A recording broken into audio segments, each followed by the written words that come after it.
I'm Marthea. And I'm Bobby Jarrell. And this is No Filter. Filter. So, Bobby, what's up with you? How you been doing? I've been really good. The semester just ended. Mm-hmm. So I finished with an A in both of my classes. Yay! Yay! I'm excited for the break because we'll be off until January 13th or something like that. So yes, I need the break. What are you gonna do over the break? How are you gonna kind of relax and what are you gonna do? Well, we're gonna be filming some No Filter episodes. Mm-hmm. Other than that, just relaxing. I want to get back into the gym and get my sexy back and start feeling good. You say that, and Christmas is coming up, so I guess that'll be my motivation to get to that point. You know, when it comes to like losing weight and things like that, it's like I've always struggled with it. Even when I was in the military, struggled with weight and everything. Yeah. And so it's just I'm at the point now where I want to be able to feel good. You know, yeah. and it's like I don't want to lose like 50, 75 pounds. If I could lose like a good, maybe let's say 25, 30 pounds, tighten this up a little bit and swole up a little bit, I'll be good, you know? Like some clothes I'll be putting on, I be like, really sexy, you know what I'm saying? You know what I mean? Baby, this stomach, maybe just go stay. If you happy with it, that's all that matters. I mean, you know, of course, like you said, you know, I can maybe lose a little bit or whatever, but at this point, I'm like, girl, you've been a big girl for your life, and you're healthy. So that's the main my point. biggest thing. That's I'm the main very point. healthy, That's it. That's what matters. And I'm most. confident. Amen. That's what matters. The confidence in it. That's the main thing. All right. So before we get into our topic, let's get a word from our sponsor. All right. Stop what you're doing right now and hit the subscribe button. Once you've done so, it'll show that you are now subscribed to our channel. Make sure you leave a thumbs up, a comment. We would love to hear from you guys. Now, I want you to go over to Instagram and search @NoFilterTheShow and hit the follow button. We would love to interact with you guys. Lastly, go over to Facebook and search No Filter 2.0 and follow us on Facebook.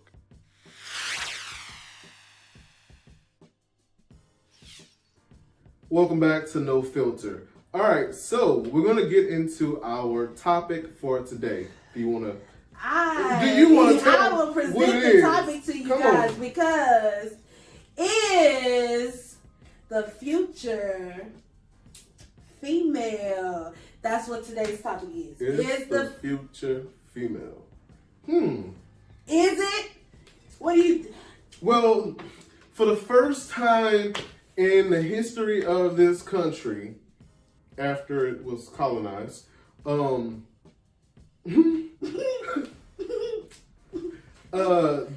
the first time, it's going to be a female vice president in the White House. Yes.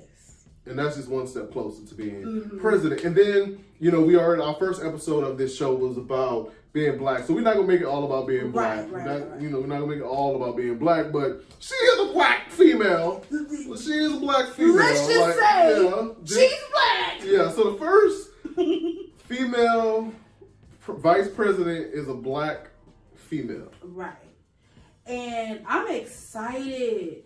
I'm very excited she worked so hard and she's just kind of like the face for black women right now. But you know, hopefully, okay, so like this topic is just broad, like is female the future, or is the future female? I think a lot of they're all white women and women of other races can identify with her also. For sure, because women fought so hard anyway. Yeah. Just to have a place with their counterparts. And so I'm really excited about this topic because in 2016, I don't think people were ready for a female president. I don't think people were ready to take... You know, okay, so like with that, I don't think it was necessarily that they weren't ready. I think I'm not. Maybe they wasn't ready, but I think there were more people that were so upset about Obama being in office that they went all the way like, okay, we can't go to female. We can't go to female. Yeah, like, I get it. We need this. I get that. This figure that represents what we, not we as in us, but like what they feel, you know? Yeah. And like she just wasn't that. Yeah, but a lot of black men voted for Trump. Really? In 2016. Oh, okay. Oh, I wonder who they voted for this last time. I know. But just at this point in time, I mean, females, women, black women, white women, Asians, we are making our mark right now. Yeah. And I'm excited. I mean, we can do the job just like, I'm not saying just like a man, but I mean, give us the respect that we're earned. Yeah. And it's like in certain situations, you know, there are women that can do the job probably better, you know? Yeah. And for me, when I look at the makeup of, you know, we talked about the field that I'm in is predominantly white females. And it feels good to be in that space because like I have two of my friends, Tanisha, Kanisha, and there's also some other people that I used to work with, like this lady named Isoken, who's a PhD. Tanisha has a master's degree. Kanisha has a bachelor's degree. She's working on her BCABA certification, and she plans on going back to school to get her her master's.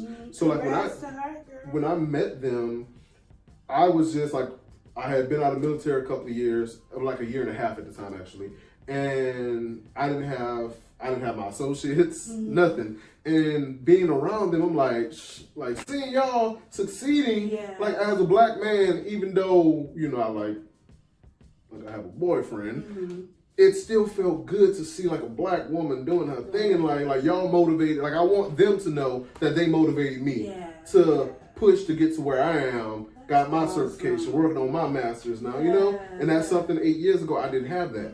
But I think that's, so many people are threatened by that. By just how powerful a woman. Black women. And I think, and that goes for other women, other races, and just men in general. Now I had, I think it was on Facebook, there was a conversation going on about a woman being just like independent and having her own and not needing a man. Child. Like, is it okay for a woman to approach a man and stuff like that? My thoughts are... Please give us your thoughts. I'm going to sit in because I'm going to tell you some stuff that I heard. I think I've been around like female friends, been around like straight male friends, and you kind of see the disconnect because you get to see both sides. Like you and I can have a conversation about how a guy approached you. I can be around straight friends and cousins and relatives and see how they approach women. I'll be like, bruh, I don't think they like that. You know what I mean? Yeah. And then I can be around a female friend and be like, some men aren't always how they present themselves. Okay. They may seem confident, they may seem like, oh, you know, they got it together, but sometimes they need a woman to be like, okay, let me take the lead for a second and show you how to treat me. Right. But then women feel like, oh, I shouldn't have to teach you, I shouldn't have to do that. Right. But if the future is female, baby, you got to step up and say, look, let me take charge. Okay. So here's some different takes that when I think of it. I have been told countless times that I am intimidating. I don't understand why, and this is by guys, I understand why they would feel that I'm intimidating, but when I talked to someone and he was actually able to break it down, he was just like, well, see if I have the same thoughts. He was like, well, you are extremely educated. You have your own car. You have your own career. Okay. You have your own house. Not an apartment. You have your own house. And people look at you like they see you on social media, they know you're on your shit. Yeah. And some people just don't know how to get in with that. Yes. My thing is, but get to know me, because all of that I worked hard for, true enough, but I'm still a woman who wants to motivate you to do the same thing and get you in a position that you can be just as up there as you may think I am. And I don't have it all together, but I worked hard, you know. But see, my thought process is not, I don't think the same way, but like when you saying how guys think, I understand where they're coming from and how they feel that way. And that's something that within themselves, they need to put that aside and say, okay, I still have a chance. You know, like I remember it had to be like 2010, around 9, some years ago. This is some years ago. I met this guy and I'm like, okay, he's very attractive. He was an engineer, making good money, really good money. And I remember he asked me like, was I intimidated by him? And in my mind, I'm like, no, really. But at that time, I was. Okay. So did you play it off though? Like I wasn't? Like you weren't? Like not even well. Though you had to not well. Okay. Not well. Not well, because at that time I knew I was still in the military, and I was living in the barracks. You know, I didn't have that list of things that he mentioned. I didn't have that. So I hear there's this guy that's probably making over 6 figures, got 2-3 degrees. I didn't have that. So me, I'm like, okay, I'm not good enough. You know? And looking back, I'm thinking, okay, if he liked me for me and who I was as a person, none of that shouldn't have mattered. But that comes with maturity. And there are so many people who are not at that place. But that goes back to, you know, is the future female, and is it something that men are going to have to, even if the woman is more educated than the guy, is it something that he's going to have to let go of his ego to accept? Yeah, definitely. But I think because now we're seeing so many females get in those positions to where they're making more money or making at least the same amount as their male counterpart. So it's more common.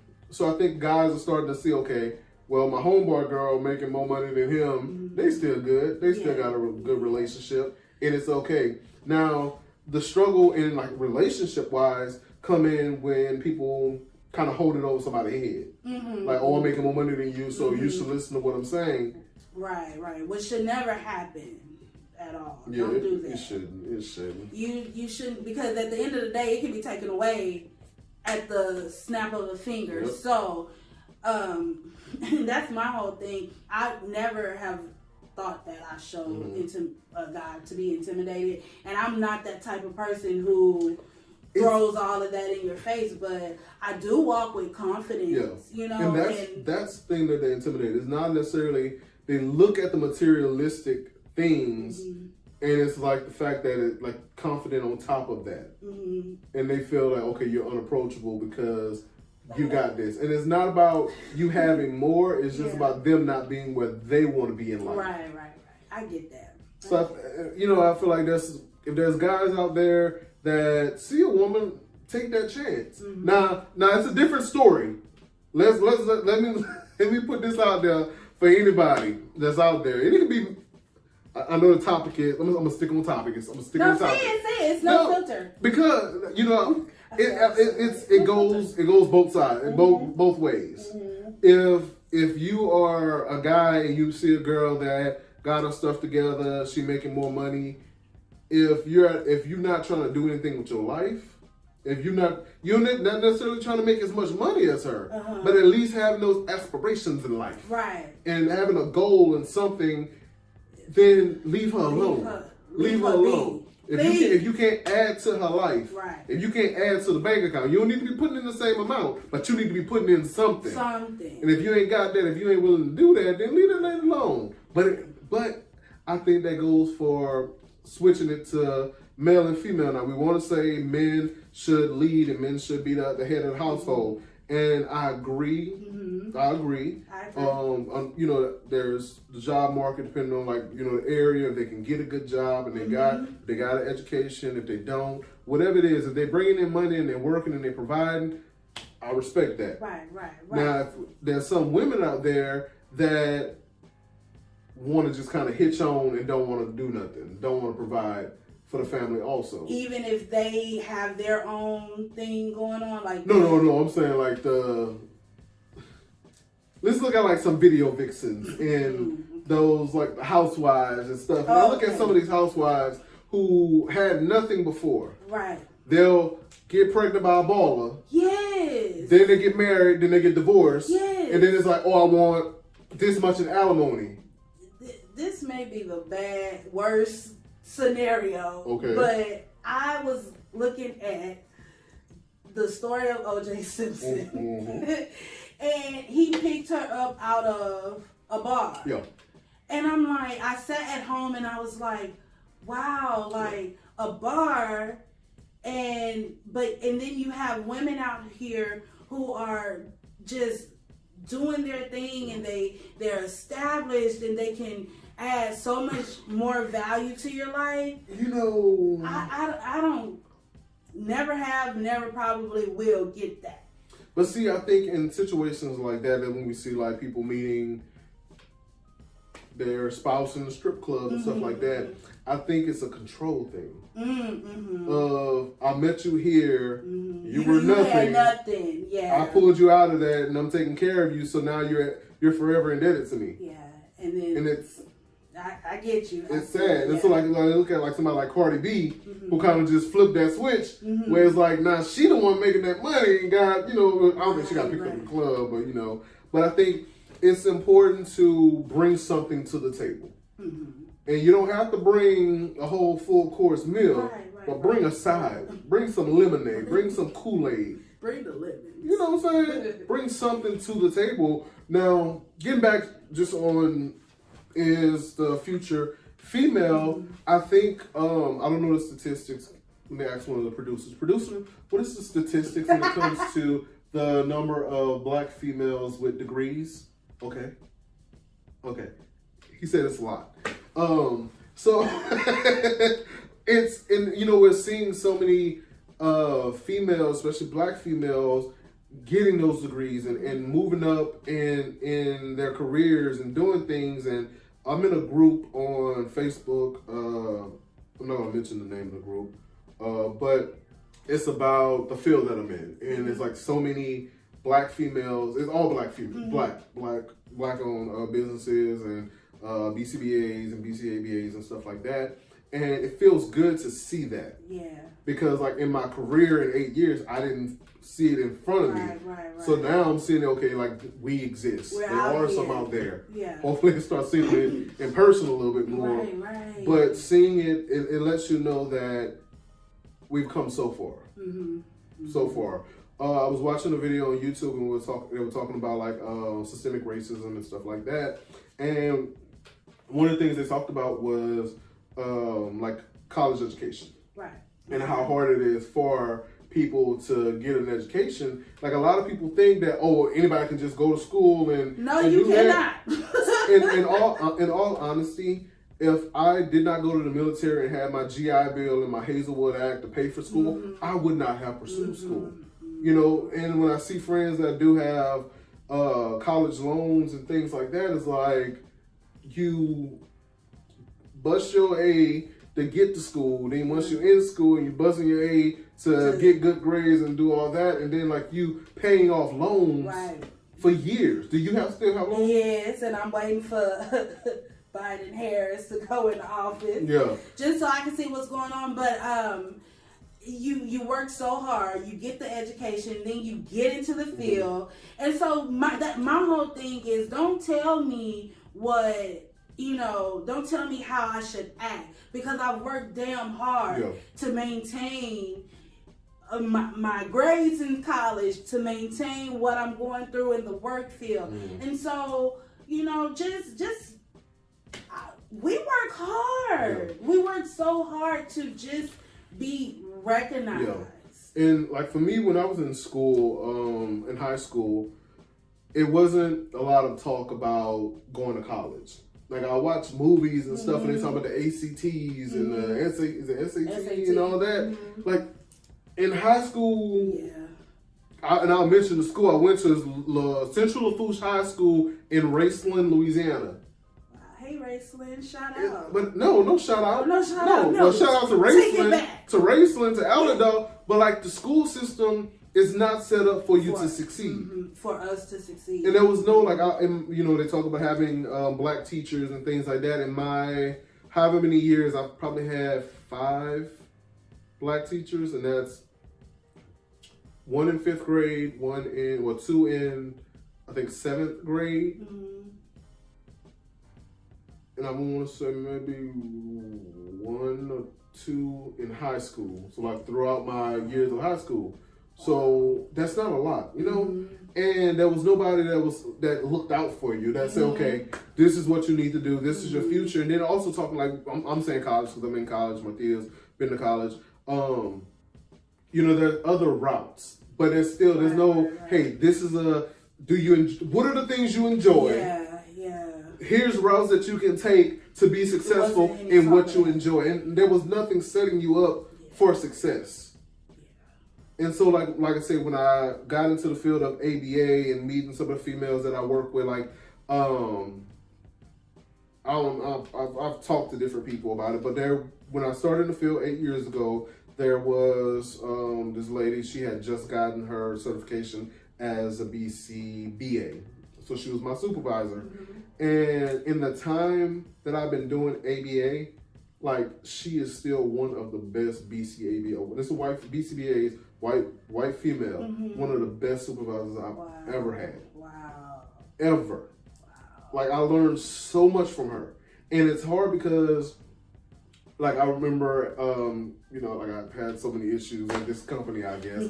I had some issues with another white female supervisor.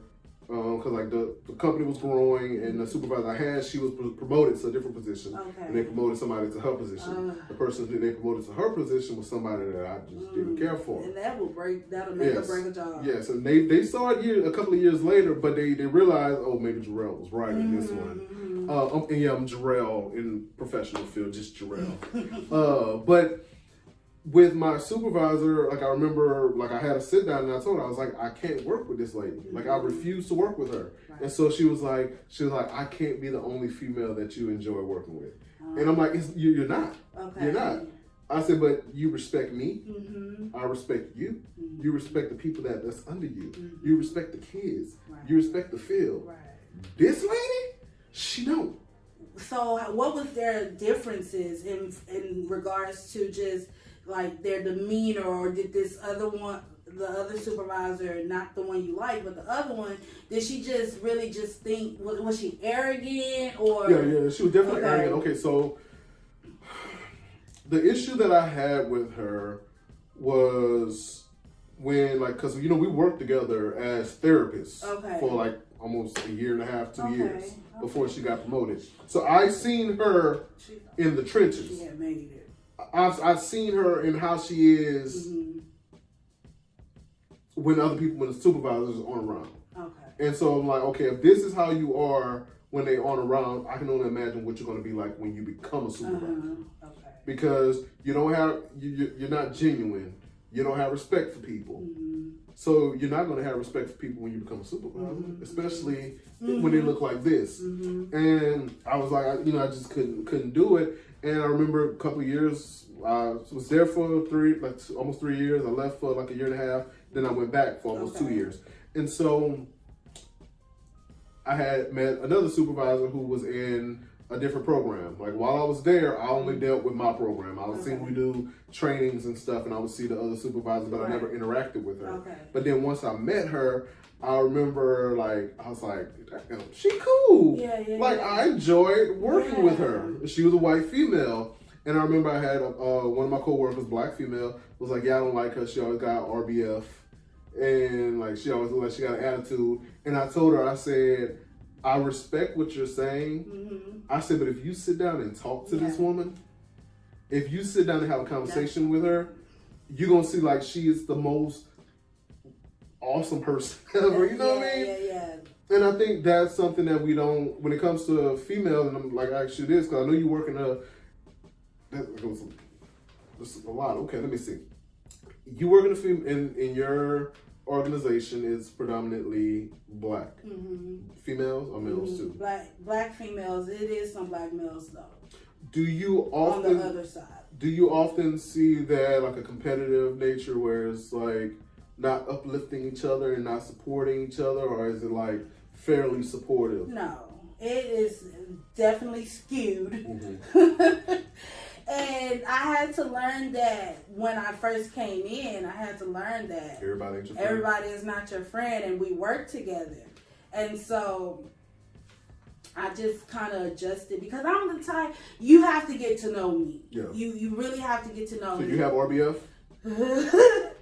Slightly. I'm working on it though. I'm working on my facial expressions. But once you get to know me, like, I'm very down to earth, and you can, come to me about anything. But it's a lot of people that had the same type of thing, like me at my job. And so I just had to start separating myself, because I'm like, man, I'm trying to be nice, and I want, I want us to do a good job in our field and everything, but I'm not in competition with you. Yeah. You may look at me and say, oh, she think this, she think that, but I'm literally not in competition with you.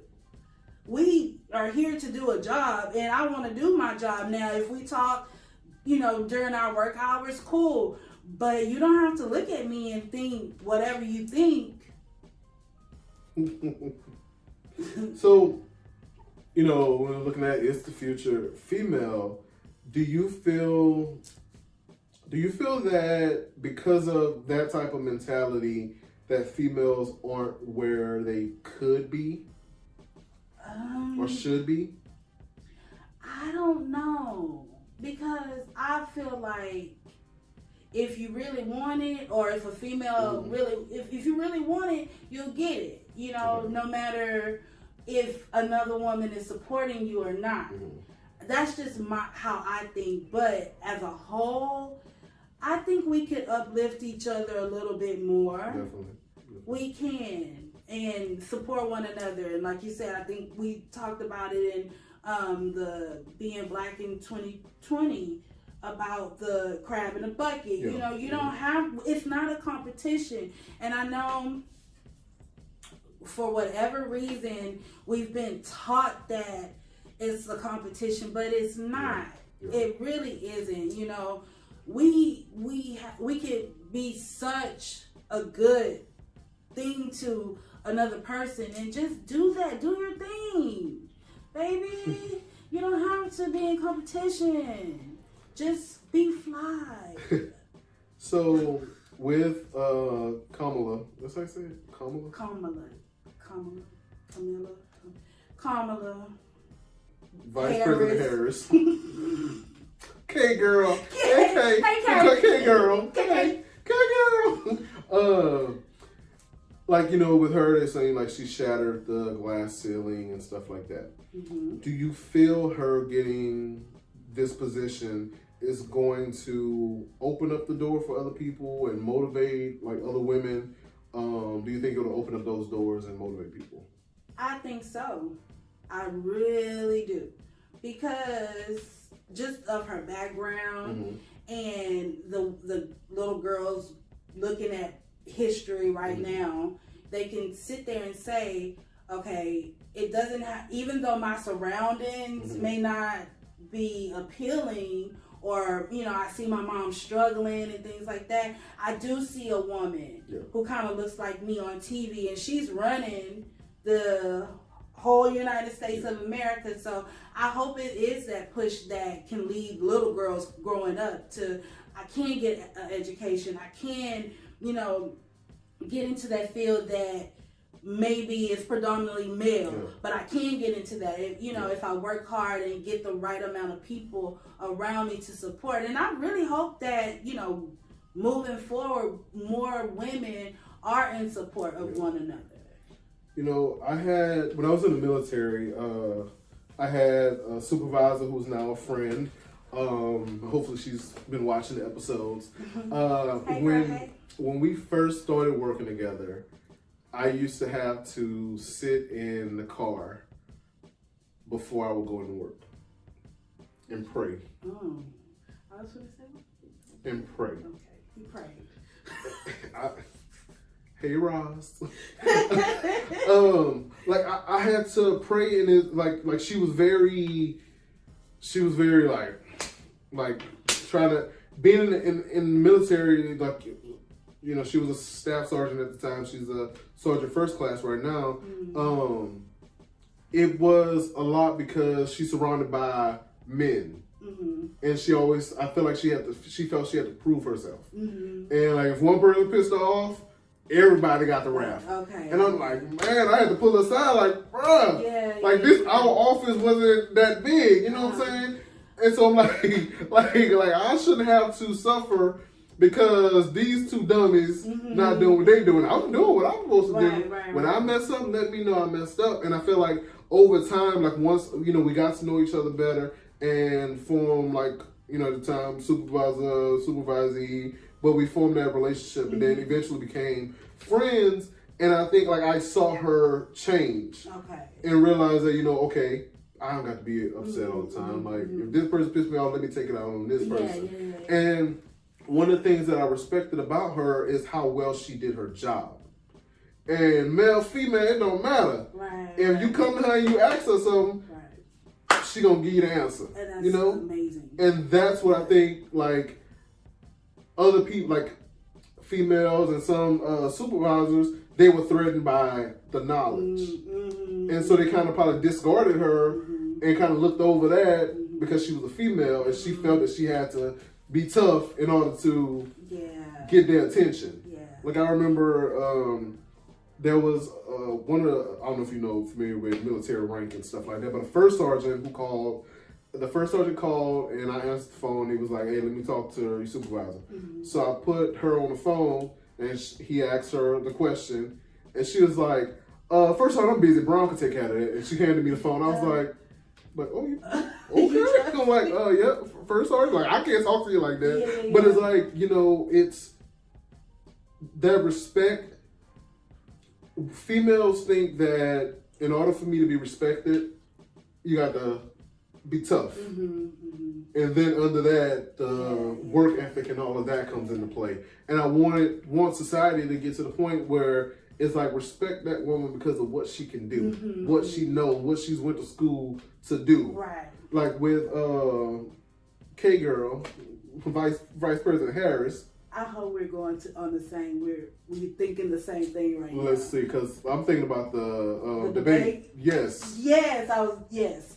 Bruh, it made me mad listening to the commentary afterwards because it was like, oh, Pence did such a great job. He made sure that he hit the facts. He talked about everything that he came here to do, and he did a wonderful job. Yeah. Pence made sure that he made his mark and he left it on the stage, and I think that he set a great precedent for the Republican Party tonight. Good job, Pence. He was very presidential. Then when they get to Kamala, whatever her name is, her facial expressions. The stereotypes and the this and the... I saw that. I'm like, are you serious? Yeah. And that brings me to this question when you were talking about your sergeant and everything, you know, what needs to happen for the balance? Because in the debate, you know, afterwards they were saying that, you know, I know she didn't want to be viewed as stereotypical as the, you know, the stereotype of the black woman, and then she didn't want to be so aggressive stereotype. So where does the balance come in with a female who is in authority? You know, what will those stereotypes always be there and you just disregard them, or you just go out and do your thing and just however they perceive me, however they take me, that's just what you take of me? I honestly, I think that that's what it needs to be. because no matter what you do, no matter how professional she was on that stage, that's all they saw her as. Yeah. So and I think the black face and the yeah. But I think you got to get to the point where it's, I don't care what you think. I'm here to do my job. Now be respectful. Treat people with respect and kindness. But at the same time, F it. Like, it don't, because people can say what they want. She's still vice president now. Exactly. No matter what kind of stereotype you want to put on her. Yeah, she had the look, but I think that's her confidence and her wanting her respect as a woman. Yes. And I think it's like when they talked about her facial expressions and her saying, Vice President, I'm talking. Like, what is she supposed to do when every time she opened her mouth, this man is cutting her off? That wasn't disrespectful? Yeah, exactly. Then I think, like, I must have missed the part where she said, do you need me to mansplain it to you? Did she say that? Like, somebody said that she said, do you need me to mansplain it to you? I didn't hear that. Me either, but somebody said that she said it. But even if she did, it's like, I think she kind of broke it. What she did really well in the debate, she kind of broke it down to people that were like, broke things down to the younger generation. But I don't know if it was something that he's Vice President Pence said, and she responded to him because he didn't understand it or whatever. I don't know, but it's like, if women are gonna be nitpicked apart, like broken down into pieces for every single thing you do. If you don't say something, then you got an attitude. If you say it the wrong way, you got an attitude. If you look the wrong way, you got an attitude. If you speak the wrong way, if all of that, walk the wrong way. So hopefully we have so much. So I didn't mean to. No, you good. We it's like we're still trying to prove that we need to be respected. But I didn't mean to cut you off. No. I'm sorry. I don't want you to. I'm speaking. Nah, I didn't do that. But it's like I feel like you just got to get to that point where it's. I don't care what you think. I'm doing my job. I'm not just straight out disrespecting you or anything like that. Like, we don't need to laugh and smile and hug and kiss and do all that. Right. If I have a resting B face, then I just got a resting B face. But come and talk to me. Come and talk to me. I really wanna meet you. No, you. I think it's no, you. I don't know. No, but that's the whole thing in being people seeing you from a distance or seeing you up close and not wanting to kind of get into a conversation with knowing who you are. They always have this thing in their head. Oh, I can't approach her, or I think women should just stand firm in who they are and be true. Now, not saying that everybody doesn't have room to grow and be better, and it's like just being open to that, but just being who you are. And like one of the last things I'll say, at this one company I was working at, I told you about it was like all females and supervisor positions. I sat down with one of the supervisors. She had been at the company for a while, but she just took over a new program, and then she was over me at that point. And I sat down and had a conversation with her, and I told her, for me, I need you to be present. Like, because she already said she had an RBF face, like RBF. And I was like, okay, I get that, but you still gotta be present. Like, you can have your RBF, but I need to know that when I have a question, when I have a concern, that the door is open. Not knowing you, all I see is the RBF. I'm thinking, well, maybe she don't want to be bothered today. So until I get to know you in that way, then all I know is RBF. So I think, and that's one of the things you're saying, like getting to know them. And like, from my perspective, being a black male, I got this white female that's over me. How do I say this to her? But I'm confident in who I am and what I've done and what I bring to the table. So it was just straight up like, if I have a question, if I need help with something, I need to know that you are there. So she was like, okay. this is what I'll do. Mm-hmm. She's like, every morning I will make sure I come in and check in with you guys. Okay. If you need something, Yes. I'm here. Yes. And so it's like you have to open up those doors. And if some women, like what we said, like talking about just having that wall up and feeling like they got to be tough, I think when women let that wall down and see that it's black, especially black women, Mm-hmm. not saying all women, but especially black women, that it's okay to be vulnerable, Mm-hmm. that everybody's not against you, Mm-hmm. then it's like you let that wall down. As you let that wall down, you'll see these people under you. We're like, okay, she cool. Let me lift her up. Let me support her a little bit more. He said a word, y'all. Did I? Yes, he did. You're welcome. He said a word.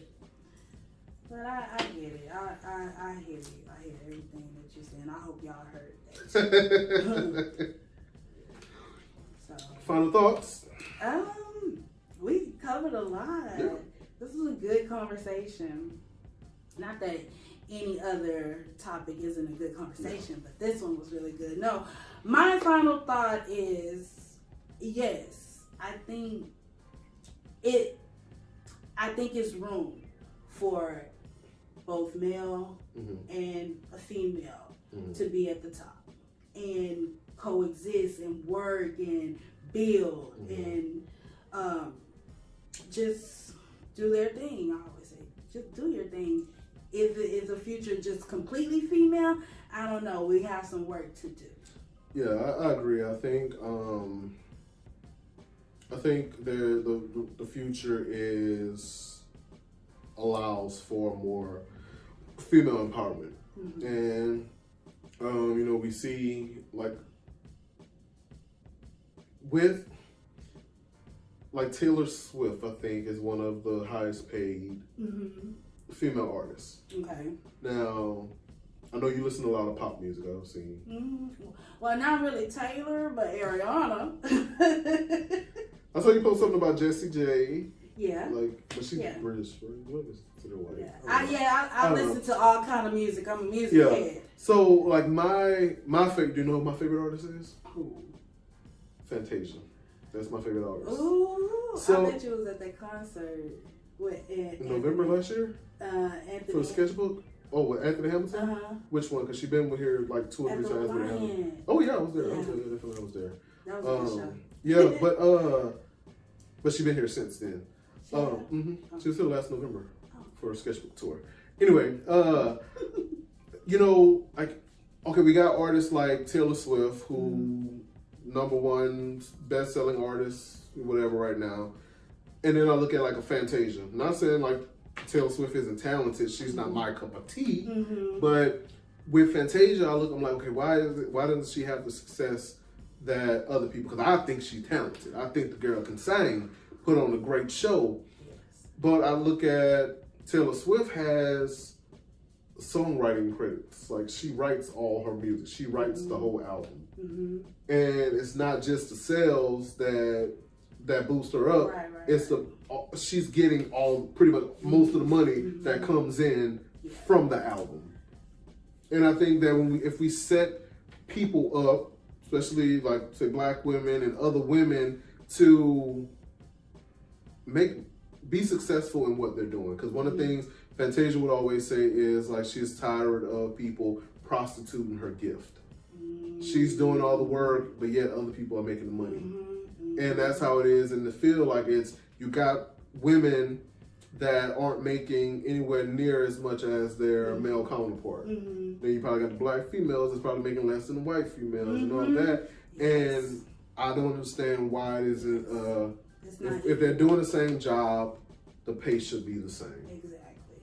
Just like with Viola Davis, she was saying, she want her filet mignon.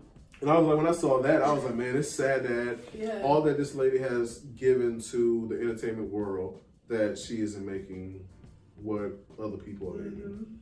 But they do that to us. Yeah, definitely. Same thing with Jasmine Sullivan and Adele.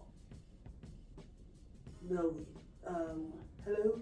Yeah, I know Adele. Yeah, I Jasmine Sullivan doesn't have the same popularity or the, you know, and it comes it's into sad. it comes into promoting and all of that also, and it's like, you know, us, do we not buy the records? Do we not go see the movies? Yeah. Do we not Yeah. go out and support? Oh, that's too much. Yeah. That's us. But I think that'll be a whole nother topic right there. It's entertainment. But just like I said, overall, I think it's the future female. I think women are stepping up to the plate and demanding what they deserve. Yeah. And I support it 100%. And I'm glad that we have a female vice president. I'm glad that she's a black female vice president. Yes. And I hope that there are young black girls out there that are watching her and saying, okay, I can do this too. Mm-hmm. Like, support. I hope that there's just females out there. Change the world. Yeah. Yeah. So That's good. all right, I think that's about it. That's it. All right, so thank you guys for tuning in. Let us know what you think. Do you think the future is female? Y'all can hit us up on Instagram at No Filter The Show. And make sure y'all follow us on Facebook at No Filter 2.0. So like I said, hit us up in the comments. Let us know what you think. Any topics y'all want to see us cover? Yes. Hit us up. Please do. Make sure you put those topics and those questions down there on Instagram, even if you can't do it on YouTube. Yes. Y'all hit the thumbs up, like, share, hit the subscribe button. Doing. So until next time, I am Bobby Jarrell. I'm Marthea. And this is No Filter.